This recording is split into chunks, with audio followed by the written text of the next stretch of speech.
This channel does not promote any violent, harmful, or illegal activities. All content provided by this channel is meant for an educational purpose only. ৰেলযোগে যাত্ৰা কৰি প্ৰায় সংখ্যক লোকেই ভাল পায়।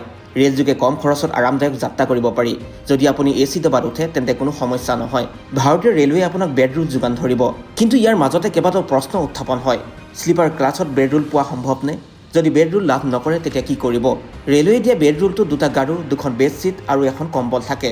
ইয়াৰ লগতে টাৱেল এখনো দিয়া হয়। First AC, second AC, third AC সকলো কোচতে দিয়া হয় এই বেড ৰোল।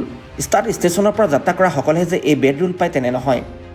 মাজৰ যিকোনো ষ্টেচনৰ পৰা যাত্ৰা কৰিলেও পাব বেড ৰোল। অৱশ্যে গৰীব ৰথ এক্সপ্ৰেছত বেড ৰোল পাবলৈ অতিৰিক্ত 25 টকা দিবলগীয়া হয়। এটা সংবাদ সংস্থাৰ মতে স্লিপাৰ ক্লাছৰ যাত্ৰীসকলেও বেড ৰোল লাভ কৰিব পাৰে। অৱশ্যে এই সুবিধা কেৱল কিছুমান বিশেষ ৰেলতহে উপলব্ধ।